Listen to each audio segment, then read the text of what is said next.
Andrea said I'm about to come and stay in the city. You know, things that we have shifts after, you know, if there's any shift on that.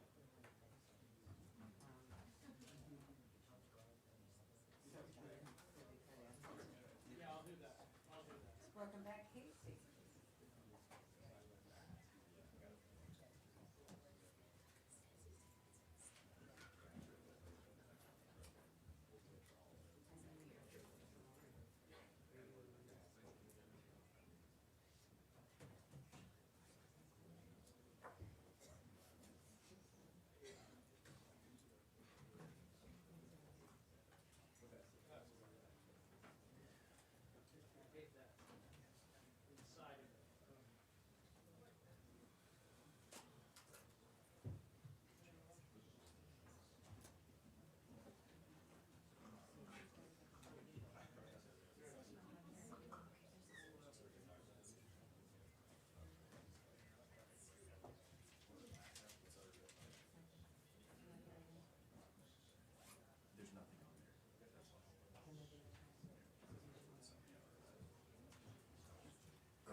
flew to there, and I flew to Turkey, and I gave myself, oh yeah,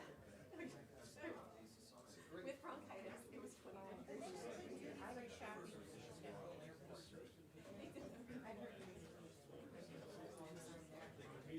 because I figured, because they blew my New Year's plans, right? So I figured, all right, well, I'll leave a day early and at least have, I knew some people in Istanbul and I'll have people in Istanbul and I'll be on.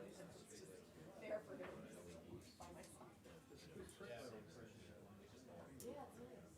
I was so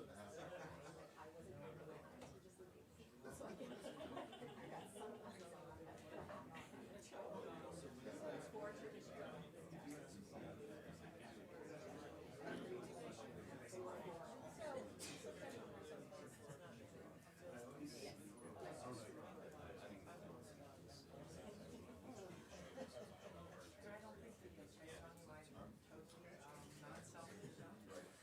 No, it wasn't.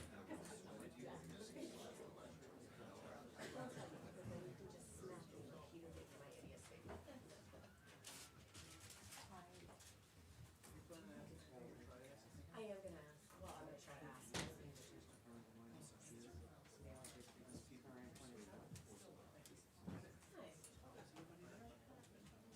No, Sean's not, Anthony's not coming in. Well, of course they did what we told them they were going to do, which is, all right, now we're going to take it. And then they go, Sorry, Rich, we still love you. hi, Andrew, how are you? Now I can stop creeping up on Andrea. Yeah, are you gonna defy us? Happy New Year. Hi, how are you? Good to see you. Good to see you. Who's the most interesting? That's it for Kanye.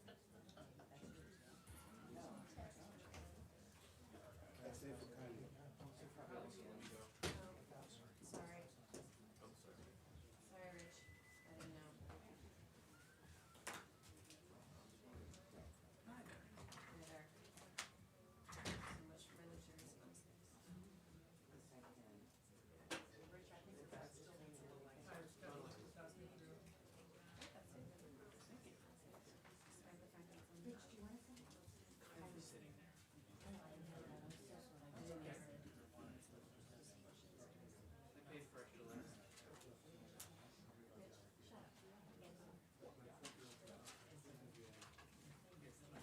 Did anyone else go to Q?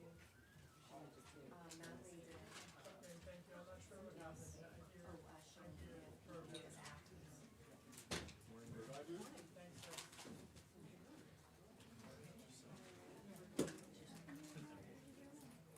Copy that.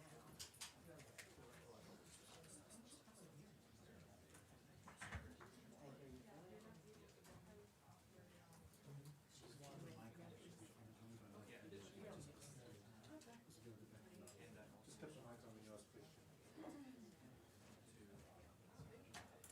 I can hear you, Casey. Can you come in and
He has a prepared statement, we believe, that he will deliver and take a few questions. As you know, he has been in the center of this. He has long pushed for a strike against Iran and for retaliation against Iran. In fact, there was reporting in the Washington Post, Harry, that he was morose last summer, just a few months ago, when Iran struck Saudi oil fields, when Iran struck the U.S. drone, and when there was no retaliation. There's been some criticism that the president reacted too weakly against Iran and then encouraged their aggression against the U.S. and then overreacted by taking out Soleimani. He's been defending it, and in very particular language. He has also defended on Meet the Press the language that the president had used, denying that the president had said he would do basically a war crime against international legal rules of law by going after Iranian cultural sites. The president very clearly said that. He denied on Meet the Press to Choctaw that he had said that. But it's very clear that not only did the president say it, but we just put out that the president said it again on Air Force One coming back from Florida to Andrews Air Force Base to the pool. I think the secretary may be coming in very soon. So there is that war crimes issue, which the defense secretary pushed back against. Defense Secretary Esper pushed back against it. He would yet to hear from Mike Pompeo on that, but he just said clean that up. He has also, in recent days, confirmed to Mitch McConnell he's not going to be leaving the State Department to run for the open Senate seat in Kansas, his home base. So there's a lot to ask him about, but certainly whether or not America is any safer given what's happened. We are now under threat of having to withdraw from Iraq. Iran is, instead of protesting against the regime, unified against America instead, because Soleimani is now a martyr. His deputy has taken over, and so the operational plans are still in play. And there's You just can't hear me. the warning today of potential cyber attacks against the U.S. House, as you know better than anyone, probably know.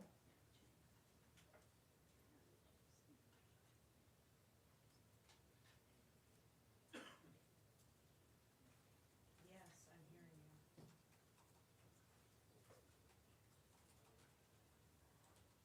You're not hearing me. Testing 1, 2, 3, 3, 4, 5. Yeah, hi. I'm hearing you guys. You just can't hear me. Oh, because it's coming out now. Yeah, I'm hearing everything. You guys are freaking emotions. What else?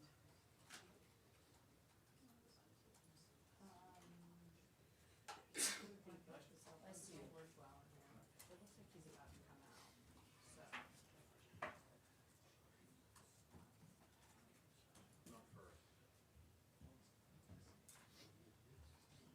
Just gave me a new, yep, well. Okay. He's coming in.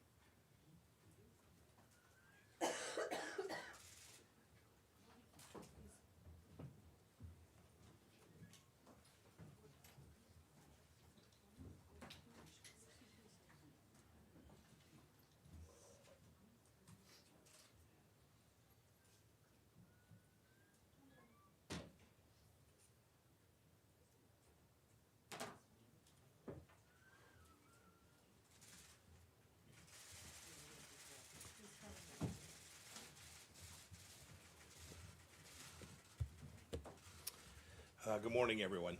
Happy New Year. Haven't been down here in the New Year yet.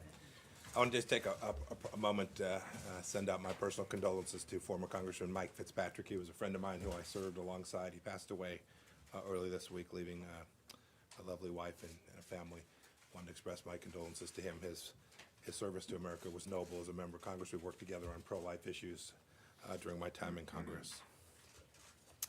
I know lots of you have questions about the Middle East and Iraq. I'll certainly take some questions today. But first, too, I want to offer my condolences to the people of Australia for the tragic loss of life and property caused by the devastating wildfires across that region. America's thoughts and prayers are with the victims, their families, and the emergency service personnel putting themselves in harm's way. And the same goes, too, for the dozens of U.S. firefighting personnel who are standing side by side with our Australian friends, fighting the flames together. As I said when I was in Sydney just this past summer, we have a truly unbreakable alliance. They are great friends, and we're happy to be able to help the Aussies in this time of need. Staying in Asia, we noted the appointment of Liu Huining as the new head of the Hong Kong Chinese Central Government Liaison Office. He's expressed hopes that Hong Kong will return to the, quote, right path, end of quote. The right path, as I've said before, is for the Chinese Communist Party to honor its commitments made to Hong Kong in the Sino-British Joint Declaration filed at the United Nations, a commitment that guarantees the territory's independent rule of law and freedoms that the Chinese living on the mainland unfortunately do not enjoy. The United States will continue to work with Hong Kong and the Chinese Communist Party officials to protect human rights and fundamental freedoms in Hong Kong and to promote Hong Kong's high degree of autonomy. In Afghanistan, there's an aspect of that conflict that deserves more attention, and that is the Islamic Republic of Iran's involvement there. Iran has refused to join the regional and international consensus for peace and is, in fact, today, actively working to undermine the peace process by continuing its long global efforts to support militant groups there. Most people know about Iran's proxy networks in the Arab world, but the regime also has a relationship with the Taliban and related groups, such as the Haqqanis, the Tora Bora, and the Mullah Dadullah group. The Taliban's entanglement in Iran's dirty work will only harm the Afghanistan peace process. A couple items here in the hemisphere.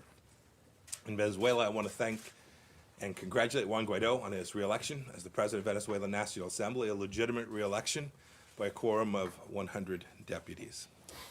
The Maduro regime's campaign of arrests, intimidation, and bribery could not derail Venezuelan democracy, nor could its use of military forces to physically bar the National Assembly from accessing the Parliament building. I applaud how Venezuela's political parties came together to support Guaido's re-election. The United States will continue to support President Guaido and the Venezuelan people, and we will continue to rally all other freedom-loving nations across the globe to do that same thing. We support the Venezuelan people because we believe the Western Hemisphere should be a hemisphere with freedom everywhere. I also want to highlight the work of the OAS, which has been an instrumental tool in moving the region in that direction. It's an example of truly outstanding, effective multilateralism.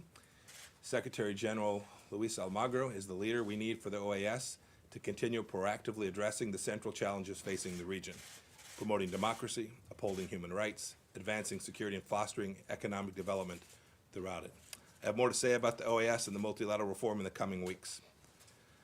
On the theme of basic freedoms, I want to commend members of Bahrain's Council of Representatives for their January 2nd statement, in which they expressed deep concern over the inhumane and painful conditions to which Uyghur Muslims in China are subjected. Bahrain is recognizing what I've been saying for months. The Chinese Communist Party is committing mass human rights violations and abuses against Uyghurs, ethnic Kazakhs, Kyrgyz, and other Muslims held in detention in Xinjiang. We're happy with what Bahrain did, and we ask all countries, particularly those belonging to the Organization of Islamic Cooperation and the Arab League, to denounce the Chinese Communist Party's brutal treatment of Uyghurs, which is part of the party's broader war on faith. Moving to Europe. As many of you know, Prime Minister Mitsotakis is in town this week. I'm looking forward to welcoming him here. I'll be with him today at the White House alongside President Trump.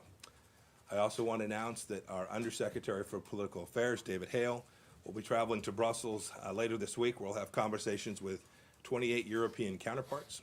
This is a recurring meeting that happens about every 6 months. This particular gathering is important because it immediately precedes an EU foreign ministerial on Iran that has just been scheduled. And it shows, too, once again, our close cooperation with our European partners on issues of mutual concern.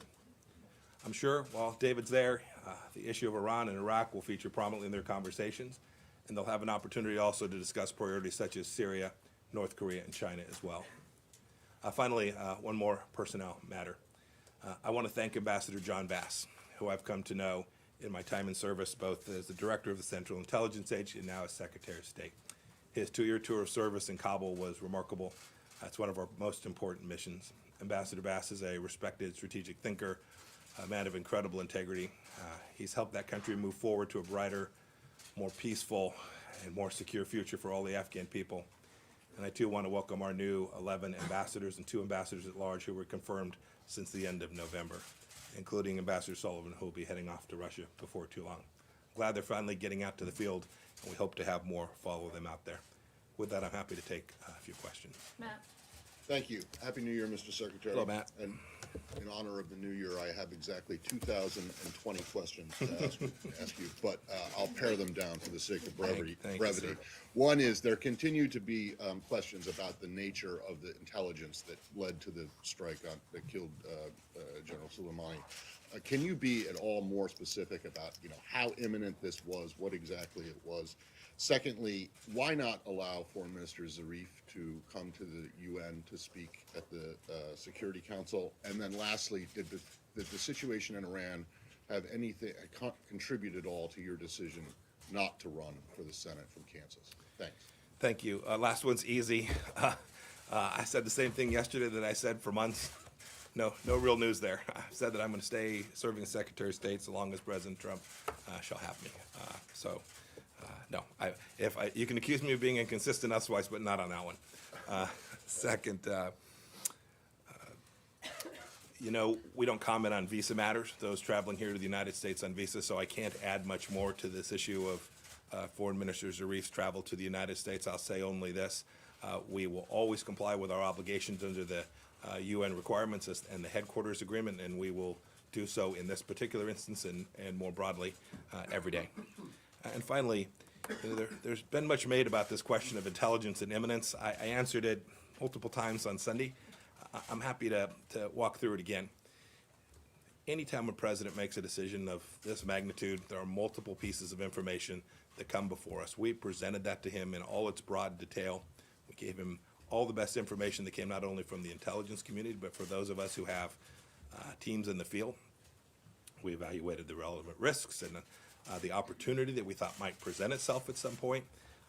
And we could see clearly that not only had Soleimani done all of the things that we have recounted, right? Hundreds of thousands, a massacre in Syria, enormous destruction of countries like Lebanon and Iraq, where they've denied them sovereignty, and the Iranians have really denied people in those two countries what it is they want, right? Sovereignty, independence, and freedom. This is all Soleimani's handiwork.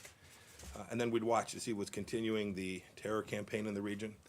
We know what happened at the end of last year in December, ultimately leading to the death of an American. So if you're looking for imminence, you needn't look no further than the days that led up to the strike that was taken against Soleimani. And then you, in addition to that, have what we could clearly see were continuing efforts on behalf of this terrorist to build out a network of campaign activities that were going to lead potentially to the death of many more Americans. It was the right decision. We got it right. The Department of Defense did excellent work, and the president had a entirely legal, appropriate, and a basis, as well as a decision that fit perfectly within our strategy and how to counter the threat of malign activity from Iran more broadly. Kira? Mr. Secretary. Yes, ma'am. Two questions, if you don't mind. Iran's Foreign Affairs Minister Zarif granted an interview saying that Soleimani was on a diplomatic visit to Iraq, that the U.S. strike to take him out was state terrorism, that President Trump has prepared to commit war crimes, and that Iranians are enraged. First, that's the first question. I'd like your reaction to that. Second question. President Trump has indicated that Iran's cultural sites could be targeted. Is that true? Are they on the target list? And if so, do you consider that a war crime? So, let's see. So, Zarif's statement. His first statement that is Soleimani was traveling to Baghdad on a diplomatic mission. Anybody here believe that? Is there any history that would indicate that it was remotely possible that this kind gentleman, this diplomat of great order, Qasem Soleimani, had traveled to Baghdad for the idea of conducting a peace mission? I made you reporters laugh this morning. That's fantastic. We know that wasn't true. We not only know the history, we know in that moment that was not true. Zarif is a propagandist of the first order, and most of what you suggested in his text message or email or message that you laid out there was indeed Iranian propaganda. It's not new. We've heard these same lies before. It's fundamentally false. He was not there on a diplomatic mission trying to resolve a problem. I know there's been some story that he was there representing a Saudi peace deal. I've spoken to my Saudi counterparts at great length. I'll leave to them what the contents of their messages may be, but I can assure you that they will share my view that he was not there representing some kind of agreement that was going to reduce risk or reduce the risk to the lives of Americans when he was on that trip. Your last piece was about cultural sites. said on Sunday, I will reiterate it again. Every target that's being reviewed, every effort that's being made will always be conducted inside the international laws of war. Seen it, I've worked on this project, and I'm very confident of that. David Brenstrom? Thank you. Mr. Yes, sir. Secretary, it's an election year, and you're now facing two nuclear-related crises with Iran and North Korea. Are you optimistic about resolving either of those without them sort of blowing up, so to speak, at inopportune moments? And on the Iran front, Iran's breakout time when you came into office was considered to be about a year. Is it now longer or shorter? I'll leave it to the intelligence team to talk to you about the details of Iran's breakout time for the moment. But President Trump could not be more clear. On our watch, Iran will not get a nuclear weapon. And as we came into office, Iran was on a pathway that had been provided by the nuclear deal, which clearly gave them the opportunity to have those nuclear weapons. We won't let that happen. As for the first question, which was more broadly, what President Trump laid out in his national security strategy with respect to both North Korea and Iran is the plan that we have executed, the strategy that we have executed for this past 3 years. We have put Iran in a place that it has never been before, where they've had to make some very difficult choices about how to pay for and underwrite their proxy militias around the region, whether and how to build out their missile program. This is a flip from where we were 8 years before. It's not political. Previous administration made a different choice. They chose to underwrite and appease. We have chosen to confront and contain. Those are different strategies. We believe ours is successful, and we ultimately believe it will be successful at making Iran behave like a normal nation. We'll deny them the capacity to build out their nuclear program and threaten not only Americans and our lives to keep Americans safe, which is our mission set, but also to create and enhance stability throughout the Middle East. We're confident that that's the case. North Korea, which you asked about, we still are hopeful that we will be able to head down a path. I was here with you all in December sometime when there was lots of talk about what might happen at the end of the year. We've not seen that yet. We still remain engaged and hopeful that we can have a conversation about how to get the denuclearization that Chairman Kim promised to President Trump back in 2018. Take one more. Okay, James? Thank you very much, Mr. Secretary. Two quick things here on the Soleimani strike. Since the Trump administration withdrew the United States from the Iran nuclear deal, about 2 years ago or so, the Trump administration has said repeatedly that it is pursuing against Iran a maximum pressure campaign. First question, the Soleimani operation, was that part of the maximum pressure campaign? Do you have a second one? Yeah, we'll come back to it. If you just ask them both, then I'll tackle them both To your together. knowledge, was any legal counsel in the executive branch consulted for his or her input surrounding the legal aspects of the strike prior to its execution? I'll leave to others to comment on that, but I can say as a pattern and practice, I have never seen this administration engage in an activity of this nature without a thorough and complete legal review of what the bases would be if the president were to make a series of decisions. Often the lawyers review all of the options that are being presented to the President of the United States in advance of them being presented, such that every option that is presented to him has been fully vetted through the legal process. I'm confident that that was the case here, although I don't have specific knowledge of that. I'm confident that that was the case. Second, you asked about the scope of the strategy and the maximum pressure campaign that we've had in place. It has a diplomatic component, it has had an economic component, and it has had a military component.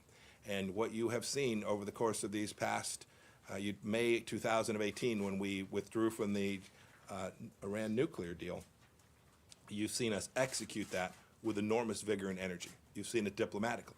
We've built out coalitions around the region with the Israelis, with the Gulf states, on certain files, on the missile file and on the terror file with our European partners as well, not just the E3. Go back and look from May of last year. Go look at the statement that was made in Warsaw, a united statement centering the instability in the Middle East on the Islamic Republic of Iran. We've got a coalition now in the Straits of Hormuz. We've diplomatically isolated the Iranian regime. Second, economically, we've all seen the sanctions put in place. It's now over some 1,000 sanctions. We've watched the regime struggle to figure out how it was they were going to make it through 2020. They've got a budget that will fall short by a significant amount in 2020 as a direct result of the pressure that we've put on the regime. And then you saw over not just this past week, but over the last year, you've seen our security component to this. You've seen us reinforce allies in the region by ensuring that the Emirates and the Saudis and all of the others were prepared for what might happen if Iran decided to make choices that were bad for the Iranian people. And then you saw more tactically, just these last few days, the president's response when the Iranians made a bad decision to kill an American. We hope they won't make another bad decision just like that one. Clear. The Soleimani strike was part of the administration's maximum pressure campaign, and going forward, the Iranians should understand, as they develop their calculus, that similar actions, such as the Soleimani strike, could well continue to be a feature of this maximum pressure campaign. I think the president's been unambiguous in his both the remarks he made down in Florida as well as the tweets that he's put out about the seriousness with which we take this, the risk attendant that we are deeply aware of, and the preparations we've made to prevent those risks, as well as our determination that in the event the Iranians make another bad choice, that the president will respond in a way that he did last week, which was decisive, serious, and messaged Iran about the constraints that we are going to place on that regime so that it doesn't continue to put American lives at risk. At the end, our Iran policy is about protecting and defending the homeland and securing American lives. I know that the efforts that we have taken, not only last week with the strike against Soleimani, but the strategy that we've employed has saved American lives. I'm highly confident in that. Thank you. I'll take one more. Take one more. Yeah. Andrea, yes, ma'am. How are you? Thank you very much.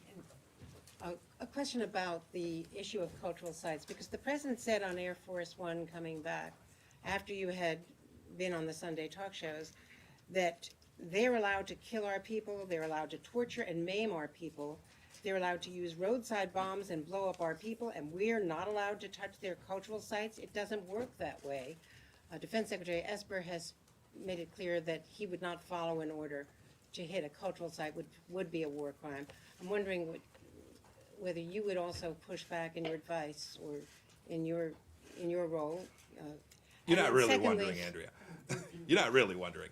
Yeah, Well, the president is I saying was this unambiguous on repeatedly. Sunday. It is completely consistent with what the president has said. No, but We the will president take every action we take will be consistent with the international rule of law, and the American people But can are rest cultural assured that that's the sites ruled case. out, sir? Let me tell you who's done damage to the Persian culture. It's not the United States of America. It's the Ayatollah. If you want to look at who has denied religious freedom, if you want to know who has denied, the Persian culture is rich and steeped in history and intellect, and they've denied the capacity for that culture to continue. If you go back and look at the holidays around Cyrus and Nowruz, they've not permitted people to celebrate. They've not allowed people that they've killed, that Qasem Soleimani killed, they've not allowed them to go mourn their family members. The real risk to Persian culture does not come from the United States of America. Sir, That there is no mistake Can I about just- that. can I- Thank you all. Everybody have a good day.